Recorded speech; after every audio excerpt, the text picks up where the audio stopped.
दोस्तों, अगर आप भी रोहित शर्मा और यशस्वी जायसवाल को शानदार खिलाड़ी मानते हैं तो हमारे इस वीडियो को लाइक जरूर कीजिएगा। दोस्तों, दूसरे टेस्ट में भी रोहित के बल्ले ने मचाया धमाल, तो यशस्वी के साथ मिलकर भारतीय बल्लेबाजों ने अपने बल्ले से उड़ाकर रख दी है वेस्टइंडीज की धज्जियां। तो आखिर कैसे भारतीय टीम को बल्लेबाजी का न्योता देकर वेस्टइंडीज ने अपने ही पैरों पर मार ली है कुल्हाड़ी?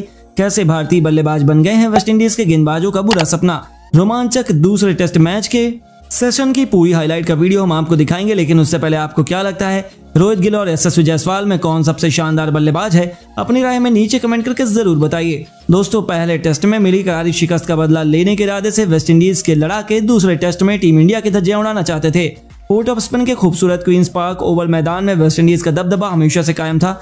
उनकी आंखों में अंगार थे, लेकिन भारतीय टीम का भी हौसला बुलंद था। दूसरे टेस्ट के लिए जब सिक्का उछला तो एक बार फिर से टॉस के बॉस बने वेस्टइंडीज के कप्तान क्रिस ब्रेथवेट, और उन्होंने जब टॉस जीतकर टीम इंडिया को बल्लेबाजी का न्योता दिया तब हर कोई हैरान रह गया। लेकिन टीम इंडिया के लिए तो चांदी ही चांदी हो चुकी थी। हर कोई इस फैसले से बेहद खुश था।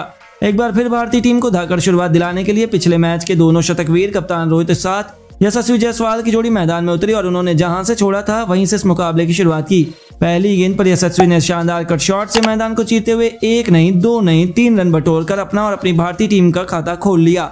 उनके बल्ले में गेंद जबरदस्त तरीके से लग रही थी। अभी से अंदाजा हो गया था कि पिच बल्लेबाजों के मुफीद है, यानी कि गेंदबाजों की एक बार फिर शामत आने वाली है। लेकिन हमें इसका विपरीत देखने को मिला। दोनों बल्लेबाजों ने हमें बेहद संभल कर शुरुआत की, या यूं कहें वेस्टइंडीज के गेंदबाज कमाल की गेंदबाजी कर रहे थे।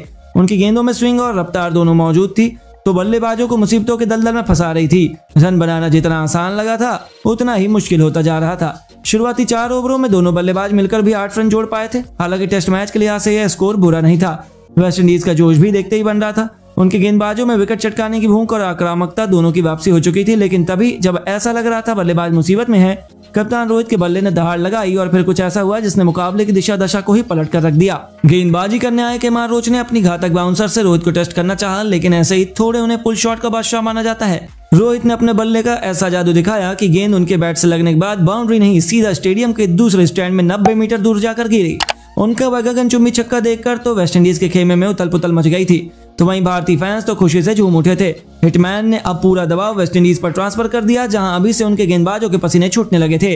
रोहित को अपना रंग बदलता देख यशस्वी ने भी अपने तेवर दिखाने शुरू कर दिए। जी हां दोस्तों, जहां एक तरफ से रोहित ने अपनी फॉर्म पकड़ ली थी, तो वहीं दूसरी तरफ यशस्वी ने अगले ही ओवर में अल्जारी जोसेफ को आड़े हाथों लेते हुए पहले एक खूबसूरत चौका जड़ा, तो फिर रोहित की तरह कार्बन कॉपी के रूप में अपने पुल शॉट से उन्होंने मिड विकेट के ऊपर से बेहद खतरनाक छक्का लगाकर गेंदबाजी की, तो हालत बद से बदतर कर दी थी। उन्हें अंदाजा ही नहीं था कि यशस्वी उनकी पिटाई इस तरीके से कर सकेंगे, जिन्हें देखकर रोहित भी बेहद खुश नजर आ रहे थे।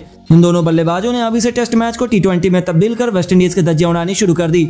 जहां कैरेबियाई टीम विकेट के लिए तरस रही थी, तो दोनों बल्लेबाज तो टॉप गियर में भारतीय पारी को आगे बढ़ाने लगे थे।